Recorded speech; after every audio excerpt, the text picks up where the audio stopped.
কথার ভাত কাপড়ের দায়িত্ব নিয়ে মামার শেষ ইচ্ছেই পূরণ করলো অগ্নি। সম্পূর্ণ জানতে ভিডিওটিতে একটি লাইক করে দেখতে থাকো।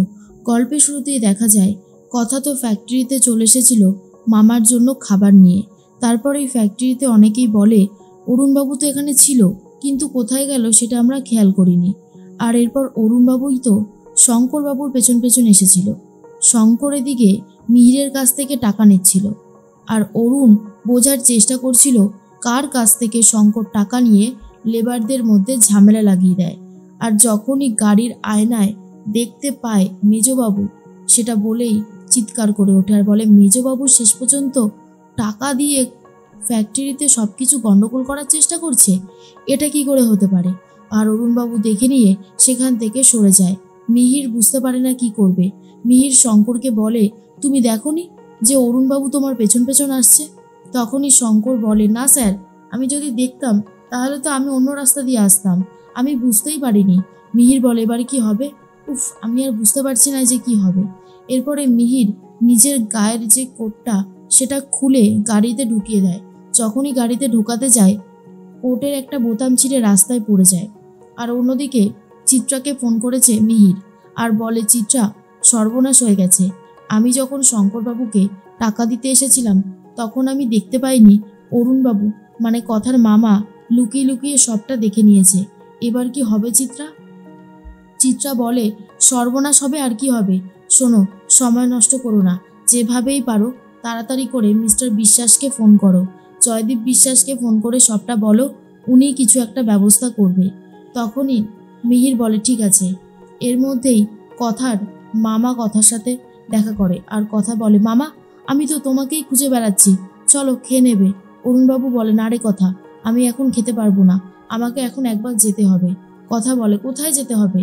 কি করতে চাইছো তুমি? বলো তো কি হয়েছে, তোমাকে এরকম অস্থির লাগছে কেন?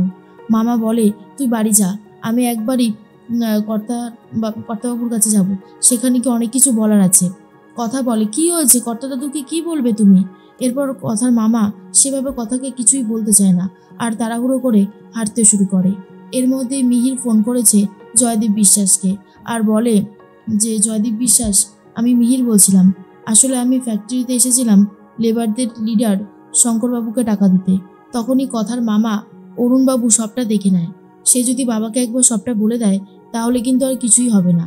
জয়দীপ বিশ্বাস বলে, লোকটাকে দেখতে কেমন আর লোকটাকে এখন কোথায় পাওয়া যাবে আপনি শুধু সেটা বলুন। মিহিরের খারাপ লাগছে বলতে, কারণ মিহিরের মধ্যে তখনও কিছু মনুষ্যত্ব বেঁচে ছিল। মিহির বলে, বলছিলাম যে লোকটা ভালো, যদি কোনোভাবে একটু হুমকি টুমকি দিয়ে ব্যবস্থা করা যেত।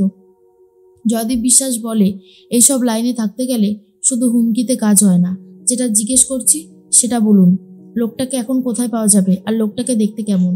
মিহির সবটা বলে দেয়। মিহির বুঝতে পারে আবারও একটা বড়সড় অন্যায় হতে চলেছে, কিন্তু কি করব, আমার তো কিছু করারও নেই। এদিকে অরুণবাবু রাস্তায় দাঁড়িয়ে আছে আর বলে, মেজবাবু কোম্পানির এত বড় ক্ষতি করতে চাইছে জানলে কর্তাবাবুর অবস্থা যে কি হবে কে জানে। আমি তো বলতেও পারবো না, আমার হাত পা কেমন যেন কাঁপছে। এর মধ্যেই কথার মামি স্নান করে উঠে পড়েছে। তপতী দেবী বলে, দেখ না জুনি, কখন সেই কথা গেছে খাবার নিয়ে, এখনো এলো না, তোর বাবাও আসছে না, কি যে হচ্ছে না আমি সত্যি বুঝতে পারছি না, এতটা সময় কি লাগে? জুনি তখন বলে, মা তুমি একটু শান্ত হও না, এত টেনশন করছো কেন? কথা যখন গেছে সব কিছু ম্যানেজ করে নেবে, তুমি জানো না কথার কি ক্ষমতা। এর মধ্যেই তপতী দেবীর সিঁদুর পড়তে গেলে সিঁদুরের কৌটোটা পড়ে যায়। সেই সময় খুব ভয় পেয়ে গেছে তপতী আর বলে, এ কি, সিঁদুর কৌটো এভাবে হাত থেকে পড়ে গেল কেন? তার মানে কোনো বিপদ আসছে, কোনো বিপদ আসছে। জুনি, তোর বাবাকে একবার ফোন কর না, আমার খুব টেনশন হচ্ছে। জুনি বলে, সে আমি করছি, কিন্তু তুমি একদম চিন্তা করবে না মা, একদম চিন্তা করবে না, তোমার চিন্তা করলে কিন্তু শরীর খারাপ হয়, কথাটা মনে রেখো, চিন্তা করার কোনো দরকার নেই, আমরা তো আছি, আমরা সবটা সামলে নেব। এর মধ্যেই কথার মামা দাঁড়িয়েছিল আর ঠিক তখনই জয়দীপ বিশ্বাসের লোক রীতিমতো জোরে গাড়ি চালিয়ে এসে অরুণবাবুকে ধাক্কা মেরে চলে যায়। আর তারপরেই অরুণবাবুর এই অবস্থা দেখে বাকি সবাই খুবই কান্নাকাটি করতে থাকে। কথা এসে বলে, দেখি দেখি কি হয়েছে, এই বলে মামা বলে চিৎকার করে ওঠে। তারপরে আস্তে আস্তে ফ্যাক্টরির লোকজন এসে জমা হয় আর এই অবস্থা দেখার পর বাড়িতে গিয়েও খবর দেবে বলে ঠিক করে। আর তপতী দেবী বলে, এ কি আপনারা বাড়িতে? তখনই লেবাররা বলে, অরুণবাবু আর বেঁচে নেই, ওনার একটা ভয়ানক অ্যাক্সিডেন্ট হয়েছে। কথাটা শোনার পরেই তপতী দেবীর অবস্থা ভীষণই খারাপ হয়ে যায় আর বলে এটা হতে পারে না, এটা কোনোভাবেই হতে পারে না রে জুনি, তোর বাবা শেষ হয়ে গেল। অন্যদিকে প্রি ফোনে কথা বলছিল, তার মধ্যে অগ্নি এসে বলে, এই প্রি চল, তোকে কলেজে দিয়ে আমি আবার গোবরডাঙ্গা যাব, জানিসই তো ওটা কত দূরে। এর মধ্যেই গাড়ির রেডিওটা অন ছিল। যখনই বলতে যাবে আপনারা এখন রয়েছেন রাতের প্রির সাথে, তখনই তাড়াতাড়ি করে বন্ধ করে দেয়। এরপর গাড়ি স্টার্ট দিতে গেলে স্টার্ট হয় না। অগ্নি তখন বলে, এখন যদি গোবরদেবী থাকতো, বলতো প্রথমে যখন বাধা পড়লো একটু দাঁড়িয়ে যান। এরপরে অগ্নি বলে, জানিস তো এই গোবরদেবী না থাকলেও গোবরদেবীর কিছু নিয়মকানুন যেন মাথার মধ্যে জেঁকে বসে আছে। প্রি তখন বলে, আরে চল বিগ্রহ, এখানে দাঁড়িয়ে পড়লি কেন? বিগ্রহ তখন বলে, হ্যাঁ আমি যাচ্ছি। এর মধ্যেই কথা এসে ভীষণই কান্নাকাটি করে আর বলে, কে করলো, হ্যাঁ কে এই অবস্থা করলো? তখনই আশেপাশের লোকজন বলে, বোন তোমার মামা এখানে দাঁড়িয়েছিল, একটা গাড়ি এসে ইচ্ছে করে ধাক্কা মেরে চলে গেল, কারণ আমি নিজে দেখেছি উনি একদম সাইডে দাঁড়িয়েছিল, সেখানে ধাক্কা মারার কথাই নয়। কথা তখন বলে, কে করলো এই কাজটা? আচ্ছা আপনারা কিছু জানেন? আপনারা তো ফ্যাক্টরির লোকজন, মামা কি এমন জেনে ফেলেছিল যার জন্য মামাকে সরিয়ে দেওয়া হলো? ফ্যাক্টরির লোকজন বলে, আমরা তো কিছুই জানি না, অরুণবাবু কি করেছে না করেছে সেটাও তো বুঝতে পারছি না। এর মধ্যেই অগ্নি আসছে কথার কাছে। প্রিকে তার কলেজে নামিয়ে দিয়ে অগ্নি সোজা রওনা দিয়ে দেয় গোবরডাঙ্গার দিকে। এদিকে কথা মামিকে বলে, মামি তুমি কেঁদো না, আমি তো আছি, আমি সবটা সামলে নেব, তোমাদের কোনো ক্ষতি হতে দেব না, যা যা প্রয়োজন হয় আমি আছি তো, আমি সবটা করব।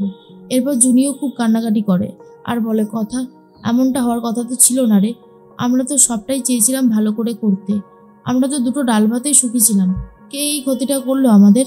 এর মধ্যে জয়দীপ বিশ্বাস ফোন করেছে চিত্রাকে আর বলে, আর কোনো ভয় নেই, কাজ হয়ে গেছে। ওনাকে নিয়ে শুধু শুধু ভয় পাচ্ছিলেন। আরে বাবা, আমি যা এক্সপার্ট কাজে, এরকমটা কেউ না, বুঝেছেন তো? এর মধ্যে মিহিরবাবু গাড়ি নিয়ে ওই সাইড দিয়ে যাচ্ছিল। কথার মামাকে পড়ে থাকতে দেখেও হসপিটালে নিয়ে যাওয়ার ব্যবস্থা না করেই গাড়ি নিয়ে সোজা বেরিয়ে যায়। এর মধ্যে অনেকে স্থানীয় লোকজন বলে, ওনাকে হসপিটালে নিয়ে যেতে হবে, তাড়াতাড়ি হসপিটালে নিয়ে চলো। কিন্তু হসপিটালে নিয়ে যাওয়া হলেও মৃত বলে ঘোষণা করা হয়। আর তারপরে কথা বলে, এটা হতে পারে না, মামা আমাদেরকে ছেড়ে চলে যেতে পারে না, ও মামা কথা বলো না। কিন্তু মামা তো আর কথা বলছে না। এরপরেই সবাই মিলে শ্মশানে নিয়ে যাওয়ার ব্যবস্থা করে। তার মধ্যেই চলে এসেছে অগ্নি। অগ্নি এসে কথার এই অবস্থা দেখে ভীষণই কান্নাকাটি করতে থাকে আর বলে, এরকমটা কি করে হলো রে কথা? এরপর কথা তো খুব কাঁদছে। তখনই অগ্নি বলে, সব ঠিক হয়ে যাবে, আমি আছি তো, আমি তোদের কারোর কোনো ক্ষতি হতে দেব না, আমি তোর মাথায় হাত দিয়ে বলছি, মামা যে ইচ্ছের কথা জানিয়েছিল, মামা সেই ইচ্ছে আমি পূরণ করব। আজকে থেকে তোর ভাত কাপড়ের দায়িত্ব নিলাম আমি, মামা যেমনটা চেয়েছিল তেমনটাই হবে, তুই কিচ্ছু ভাবিস না, বলেই কথাকে আগলে রাখে আর কথা বলে, পাচক মশাই। অগ্নি নিজেও খুব ভেঙে পড়েছে কথার অবস্থা দেখে।